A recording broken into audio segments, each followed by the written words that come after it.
And so we went, and again, we were just thinking that we'd be lucky to do recon and maybe find a place to do something. Well, it turns out that Grassroots United is 10 minutes from the airport, and they have a little compound, and they provided us with a place to do it. So we show up there, and within an hour of landing, we're pounding tires. And one thing led to another, and we saw that we're going to get something done here, so we sent Marita out to get more tires, and she then the next day brought 40 people from one of the tent camps, and they ranged in age from 4 to 50. We ended up saying, oh my God, we might even get a building going here.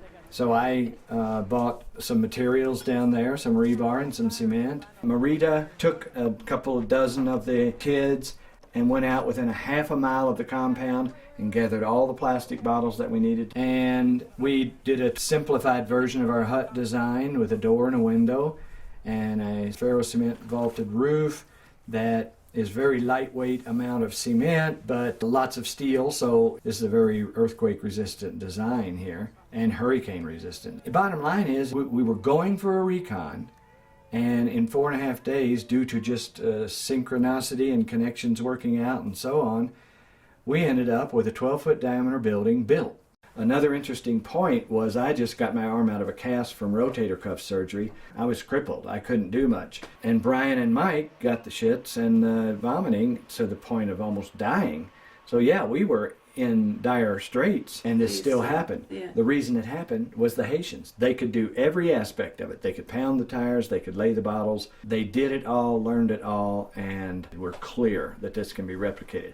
So far, we nosed around down there a little bit. There's lots of tents, there's some container things, but really there's nothing for the people yet.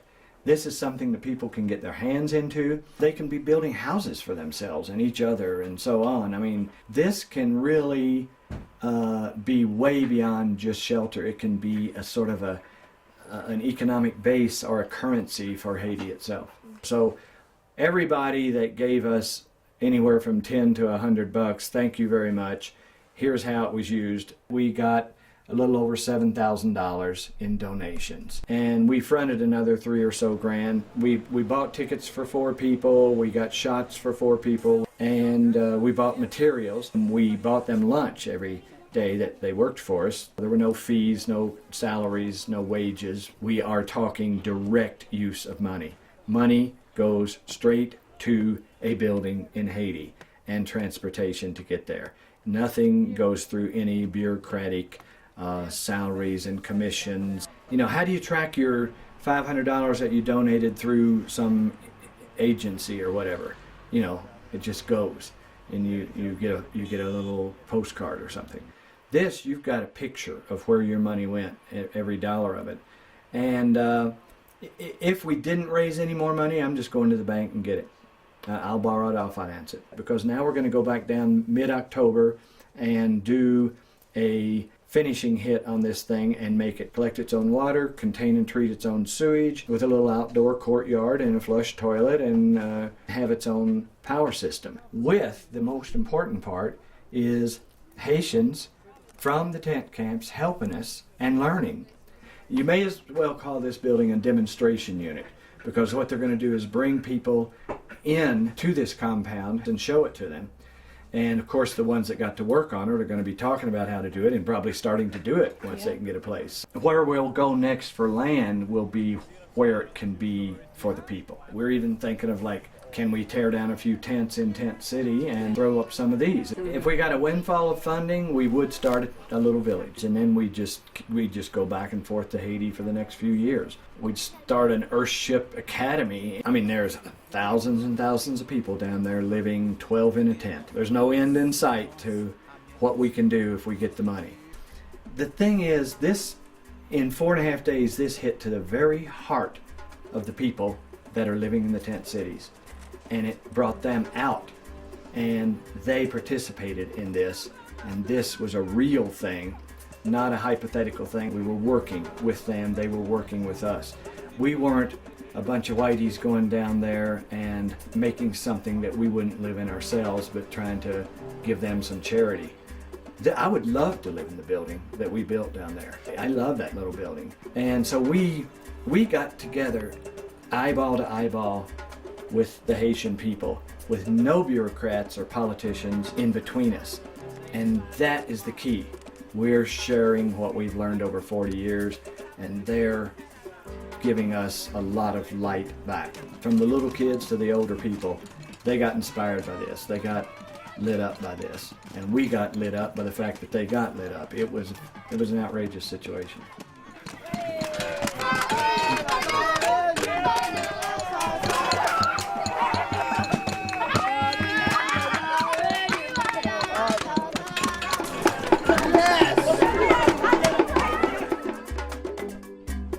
The last day when they were waiting in line to hold our hands and saying things like, if I have to die to get Earthships to Haiti, then I'm ready to die right now.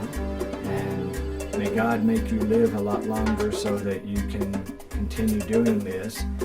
You know, not one of us were dry-eyed. Michael, someone wants to give you a kiss. I'm gonna get dirty.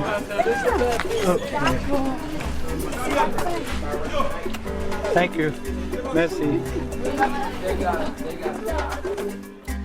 Everybody that donated time, guidance, coordination, or money, thank you from the bottom of my heart. We're gonna go back and do more.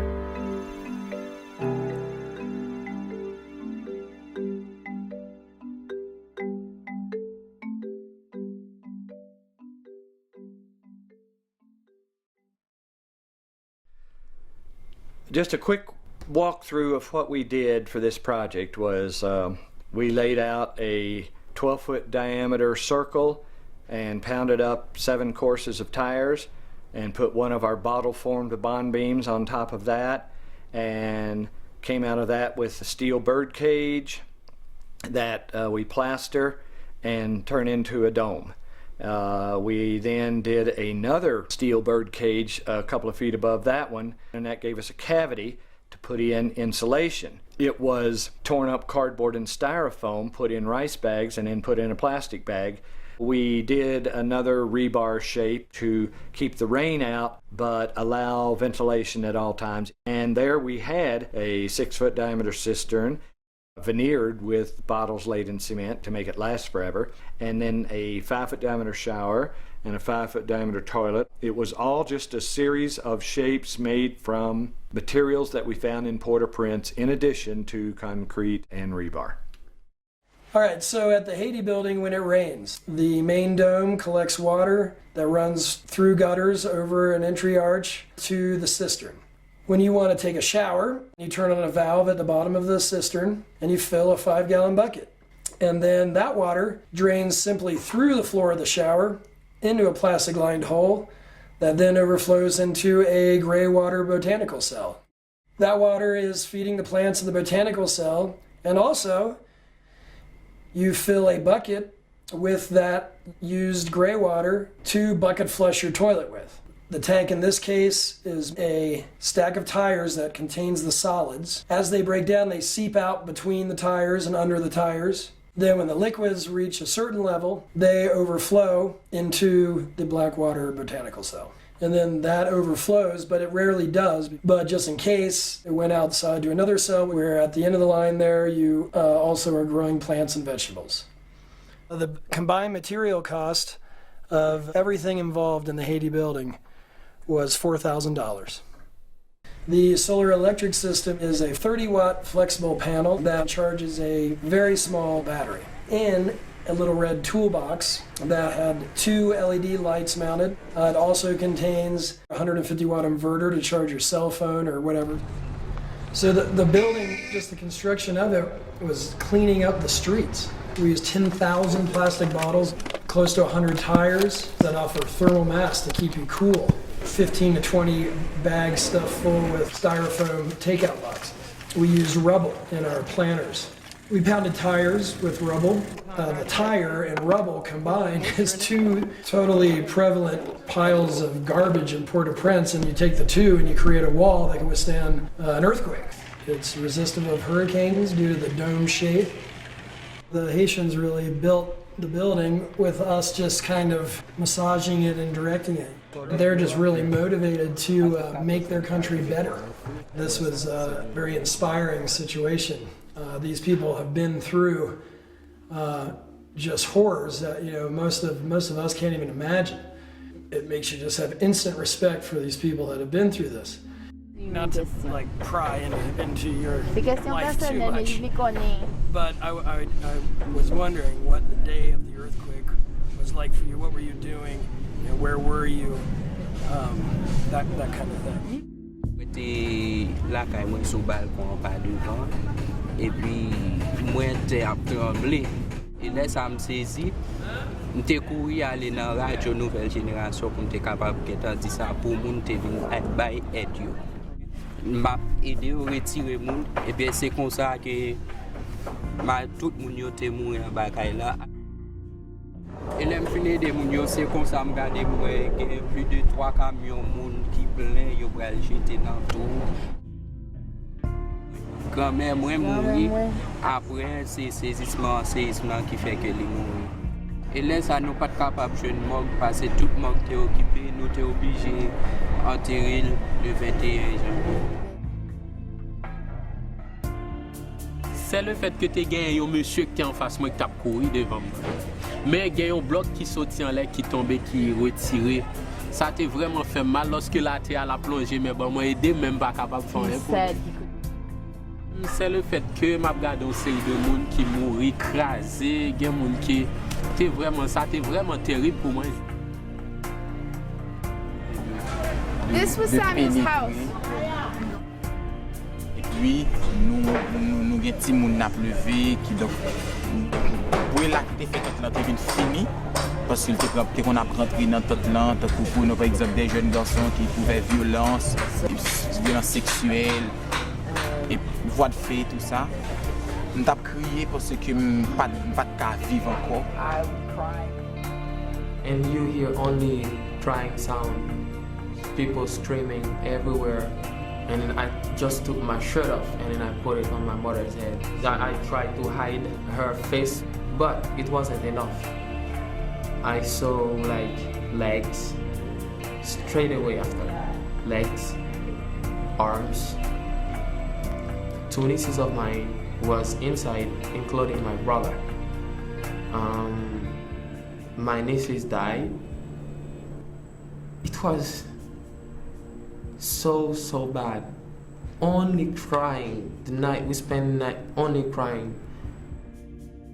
2 beautiful babies, and then yeah.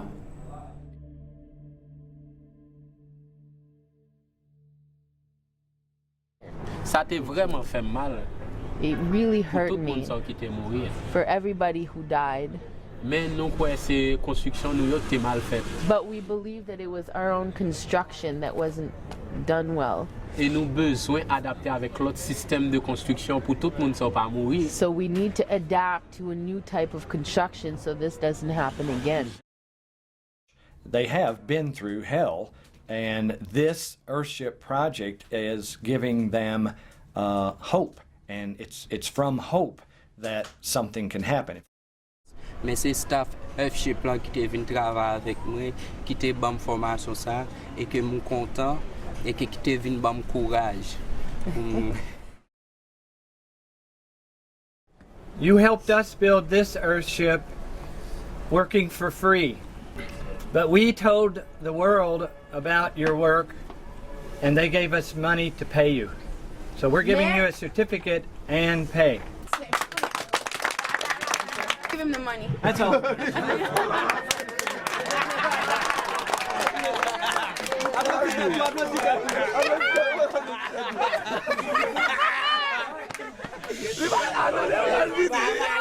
I think it's crazy, man. He's very nice.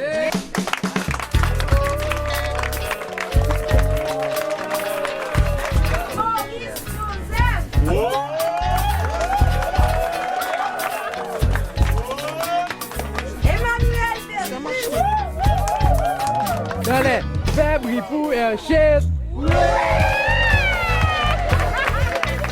Victor Cross Saint-Hilaire. Earthship for life, no money talk right now.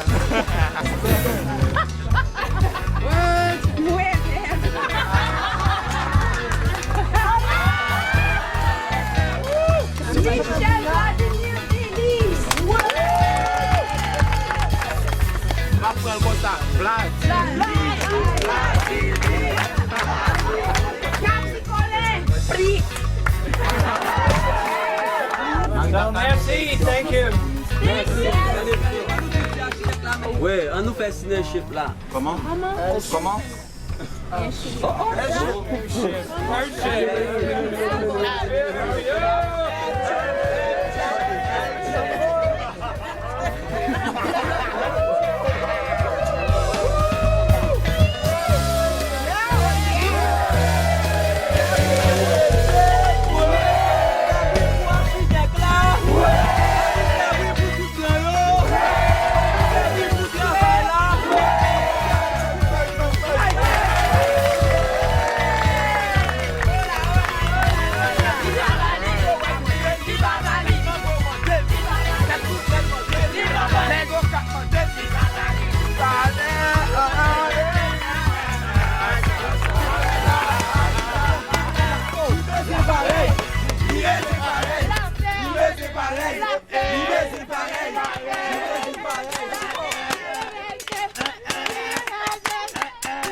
We have taken a place, a very proud and light people, and I think this is a perfect formula for making a shot heard around the world. I don't really know exactly, guys, if you really understand that huge favor that you give us, and then you teach people how to build an airship. My own water, my own electricity, my own food, and build the house with less money. This is all we need. And then now we can share it. It's a treasure that the airship crew come here in Haiti to give us. M'a toujours pensé m'a vraiment triste, m'a bien problème parce yo aller. Okay, merci. Okay. I love you. Okay? And they have everything stacked up against them. And I think, our crew, that had a big impact on our crew. But there's a lot of positive people that want to go for it. We work with them on a few more projects, and then they have a crew that's trained and can go and do it on their own. And I mean, that is the absolute goal. Have you met your expectations, or where are you now in relationship to your expectations? Directement comme si me trouvais dans vision, c'est réalité vision la fait là. Et ça touche comme dernièrement de l'eau saute dans j'aime par rapport à ce que m'a regardé comme si me t'es non rêve, moi la réaliser. Et objectif moi, my objective is, c'est pour Haïti changer. Même si moi-même moi get en mourir, pas vivre. Mais je travaille pour ça, pour l'autre génération capable. Même si c'est impossible, mais on est capable de changer. even if it's impossible, it's possible. Je crois en premier. Mike croit en deuxième. And I think you're second. Ce qui veut dire situation dure. The situation is hard. Mais pas décourager. Don't be discouraged. Not at Yes. all. Ensemble n'a changé Haïti. Together we will change. M'vle aide nou et m'reme nou en pile. We want your help and we love you to change. M'reme nou en pile Earthship. He's like, I love you guys, Earthship. That love, the love of the Haitian people just fucking touched my heart, touched my soul, and I'll do everything I can to get over to Haiti and to help my family. All of the real people that have given $5 to $500 and more, they are part of the Earthship Army that is making this happen. We have to be totally thankful and give them the credit for being with us there in spirit and in their donations. Mission accomplished. We are blown away by what we were able to do with your help, and we are not going to stop. Hope you don't either. Et je remercie tout le monde qui pas qu'on aider, mais qui peut aider les filmer vidéo ça. Que bon Dieu bénisse nous. Alors que bon Dieu bénisse nous tous en abondance. Merci. God bless you. God bless you. God bless you. God bless you, Paul.